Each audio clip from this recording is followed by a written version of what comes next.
si ce sujet était un thème, serait un film, serait le Revenant. C'est les Revenants, comme des zombies, ils reviennent, mais ils sont pas morts. C'est Waterman et Sunusi en progression. C'est Julia qui voulait en parler par rapport à ces Revenants. Moi, j'ai enterré Torres, j'ai enterré Waterman. Les deux m'ont fait mentir et je suis content. Et Sunusi, s'il se montre de la valeur, Julien, choisis le premier dans lequel avec qui tu veux démarrer Bah, en par fait, c'était rapport surtout, à la progression par rapport à ceux qui jouent. Vas-y, excuse-moi. bah, en fait, c'était surtout pour amener le débat au fait de, bah, c'est bête ce que je vais dire, mais c'est vrai que plus tu pratiques, plus tu es amené à progresser, à prendre confiance en toi. Et c'était surtout un parallèle entre les deux que je voulais faire parce que ce sont deux personnes qui ont eu un début de saison très compliqué. On se rappelle du premier match de Waterman complètement à la rue lors de la victoire en match d'entrée contre Toronto. On se rappelle Ouais. aussi au début de Sunusi il fallait qu'il appréhende un peu ce football où il faisait des mauvais choix, où il courait souvent la tête baissée. Puis aujourd'hui, j'ai trouvé, enfin dans le match dernier, là, j'ai trouvé Waterman beaucoup plus confiant, qui venait parfois même couper derrière Camacho qui était un petit peu hésitant sur ce match-là. En fait, voilà, c'était pour dire que il faut. On était les premiers à dire qu'ils avaient sans doute pas le niveau, en tout cas de la MLS, où on se demandait qu'est-ce qu'ils faisaient là, n'est-ce pas, Sofiane? Et, Remplaçant euh, et, MLS. final- et finalement, on s'aperçoit que c'est OK. Alors, ils font pas partie des leaders de cette équipe-là, mais dans une saison où bah, finalement Kiki Strunat fait un peu défaut et puis tu cherches cette quatrième personne parce que Binks s'en va aussi à Bologne, bah, Waterman devient beaucoup plus qu'un faire-valoir. Il s'installe dans cette défense centrale, puis il le fait plutôt bien. Et je trouve donc, comme je le dis, qu'il a aussi progressé sur son placement. Euh, Même s'il a encore quelques errements, mais je trouve que son association avec Miller et Camacho doivent aussi l'aider, hein, bien entendu, dans sa progression. Et pour Sunusi, ben, Reg l'a dit, au début, il faisait des toutes petites rentrées, puis c'était sans plus, on avait l'impression qu'il voulait en faire trop pour se montrer. Et aujourd'hui, ben, en plus de ça, il montre une palette différente. Il a quand même marqué un mec qui faisait près de 2 mètres samedi. Puis on voit, il a un timing incroyable, il a un centre de gravité très bas, il a une puissance. Et puis, techniquement, je trouve aussi qu'il a beaucoup progressé dans ses déviations, dans ses premières touches de balle. Donc, je pense que c'est à mûrir aussi pour la fin de saison, là, cette dernière ligne droite, puis j'espère pour les playoffs. Voilà, il y a des gens durant la saison, et je pense que là, tout revient à Wilfried Nancy, excuse-moi. Son turnover était bon finalement, et on s'aperçoit que les gens à qui il a donné du temps de jeu et qui ont profité pour travailler aussi, je pense, aux entraînements, je les vois pas, mais Sid pourra nous en parler. Euh, Ça se voit finalement sur toute une saison, et je trouve que je voulais leur rendre hommage parce que je trouvais que c'était les deux personnes qui avaient le plus progressé, au-delà de Mathieu Chouanière qui là lui s'installe comme un titulaire et qui a même des envies d'équipe nationale, pourquoi pas. Waterman et Sunusi étaient pour moi des inconnus qui ont fait leur trou. Voilà. Ouais, justement, Wilfried Nancy, il en a parlé aujourd'hui d'Ibrahim qui est venu en conférence de presse. Si je peux retrouver ses propos plus tard, je vous les passerai. Et il y avait une question en fait sur son développement et c'était assez intéressant un peu ce qu'il disait. Je vous la diffuser tout de suite pour nos auditeurs. Monsieur Wilfried Nancy.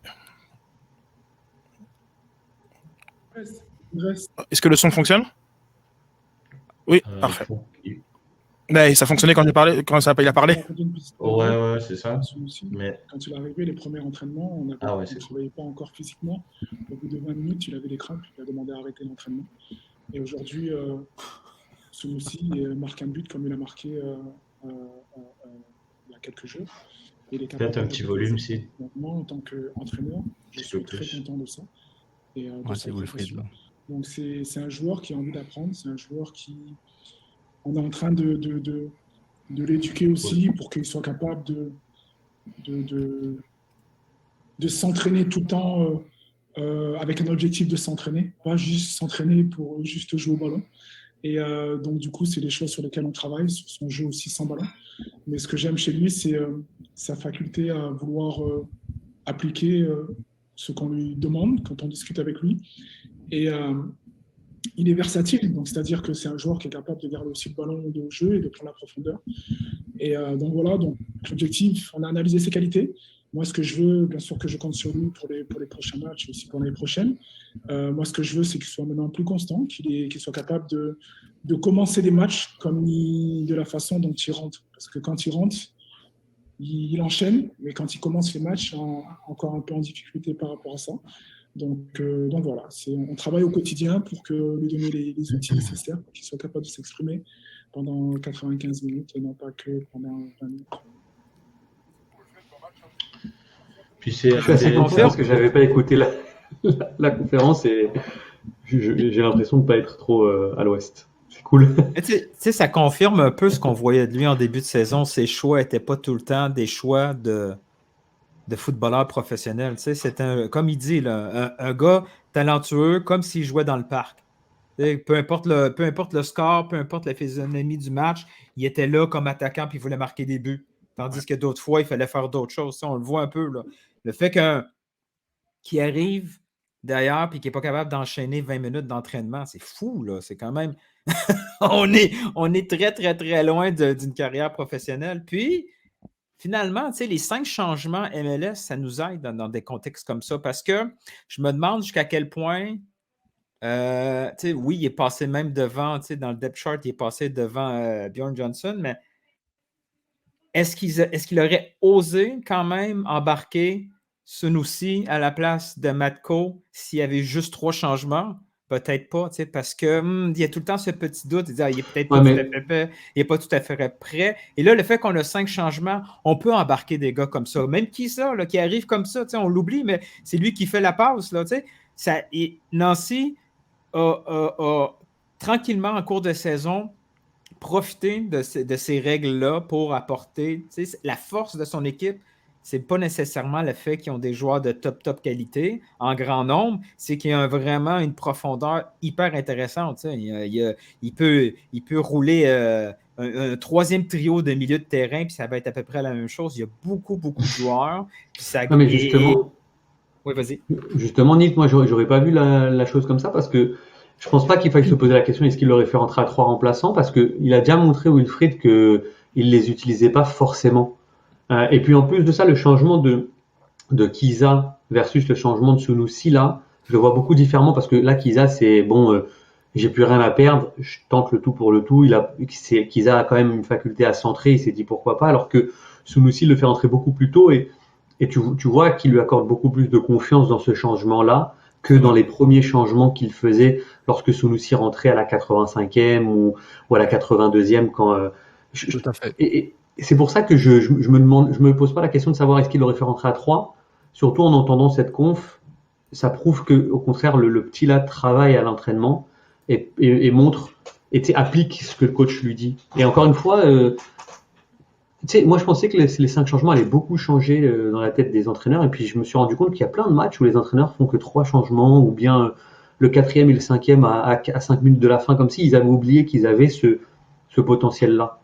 Je suis pas sûr que c'est joué en fait, beaucoup. Ouais, après, ça. Vas-y, Vas-y, Sof. Non, please go.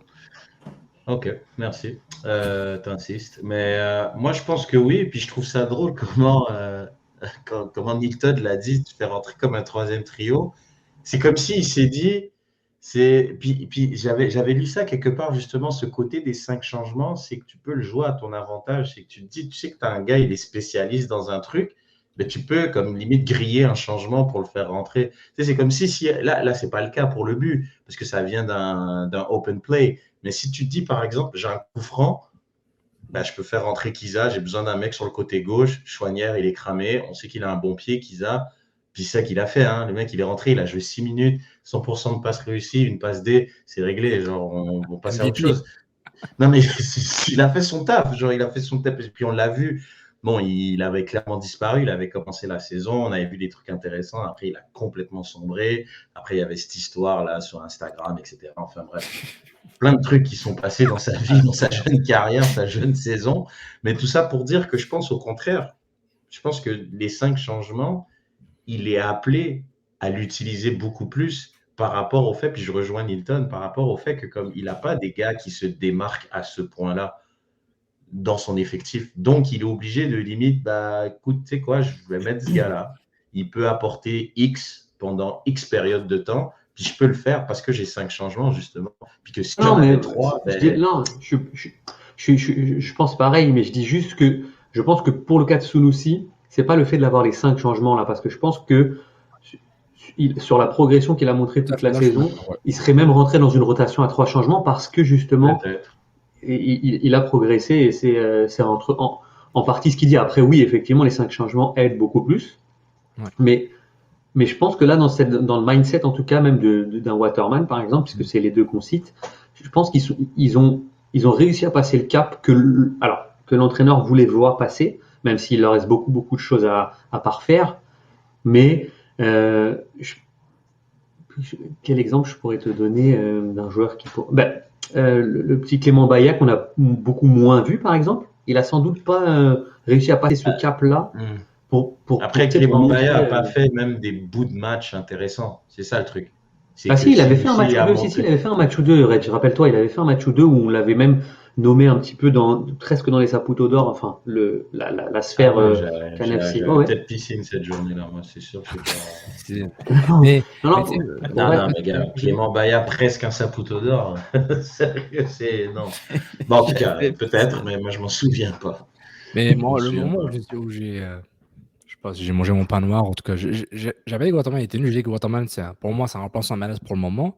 C'est le fameux match qu'on a joué là à la maison où j'étais au stade. Je dis, Waterman, ok, c'est pas mal. Parce que je le vois plus comme un profil. Bon, je suis pas un coach là, mais je le vois un peu comme stopper, très agressif. Il monte beaucoup sur l'homme, même sur le milieu de terrain, qu'avant qu'il reçoive le ballon, en général, le milieu de terrain offensif. Il est très confortable à monter avec le ballon un peu plus, surtout contre Philadelphie où Montréal en entier était un bloc très haut pour une grosse partie du match, du moins de ce que je me rappelais. Et Waterman, c'est vrai, la confiance change tout. Quand on donne la confiance et tu as du temps de jeu, ben, tu as le temps de faire des erreurs, c'est correct. Les erreurs font mal parce que la course série est hyper serrée comme chaque année pour faire des séries en MLS. Mais Waterman, physiquement, il est là, il est conscient, il fait pas, il fait pas d'erreur mentale de base. Donc, c'est comme a dit Julien par rapport à Waterman et Sunusi, la progression est là et ça fait du bien. Il faut que tu joues. Et puis, à la limite, pour les défenseurs, les changements, peut-être, ça pique pas de la même façon. C'est un autre délire, dans le sens, tu as une rotation solide, tu as un top 4, tu as les 3, tu fais une rotation, alors que un 5 changements peut plus te faire dire à Wilfred Nancy, c'est quoi, je peux faire sortir pièces à la 55e parce que j'ai encore 4 changements si je veux changer ma physionomie du match, tu vois. Alors que pour en défense, tu as besoin d'une chimie, tu as besoin des habitudes, etc. Mais c'est pas mal. Moi, j'aime beaucoup ça, le mot progression, et je trouve que c'est un mot-clé de cette saison en général. C'est un mot à retenir, playoff pas playoff, pour ce club-là, c'est progression. Parce que ce Mais club-là Puis, est en je progression. trouve qu'il a pris confiance beaucoup dans le championnat canadien. Il a tellement joué un gros match que depuis le championnat canadien, c'est comme s'il avait pris conscience que, OK, tu sais, je ne fais plus partie de cette gang-là. Tu sais, je domine en CPL. Non, mais il y a vraiment eu une grosse game. Et là, ben, tu sais, mentalement, il a peut-être il a pris cette confiance-là. Et peut-être que c'est déjà réglé pour l'année prochaine. Tu sais, il sait déjà que l'année prochaine, il va avoir un contrat, que Struna va partir. Tu sais, une fois que c'est réglé dans ta tête, tu peux jouer aussi de façon un peu plus différente et libérée sur le terrain. puis j'ai envie de te dire, j'étais au stade pour le match de samedi et moi, dans l'ordre, les 3 derrière, pour moi, c'est Waterman a eu le meilleur match des 3, Miller en deuxième et Camacho en troisième. Puis si tu regardes les stats, il a quand même 93% de passes complétées. C'est le deuxième plus haut. Non, c'est le plus haut total de ceux qui ont joué, évidemment. À part Kiza qui a joué 6 minutes, il a 100%. Mais sinon, de ceux qui ont joué quand même un nombre, je veux dire, Torres c'est 86, Miller c'est 89,5, Mihailovic 74, et voilà quoi. Donc Camacho 87,5. Donc déjà des défenseurs, c'est le plus. Comme tu dis, il est beaucoup plus en confiance, il gagne ses duels, il est solide. Non, c'est intéressant. 2 duels, pourcentage de duels, c'est pas fort par contre. Mais non, c'est vrai. Non, c'est vrai. Je crois qu'en termes de duels, il a 10 duels et il en a gagné 60%. Mais non, c'est un joueur ouais, qui gagne en confiance, puis c'est tant mieux. Genre là, on rentre clairement, bon, on y est déjà dans le money time, puis tu as besoin de gars qui sont confiants.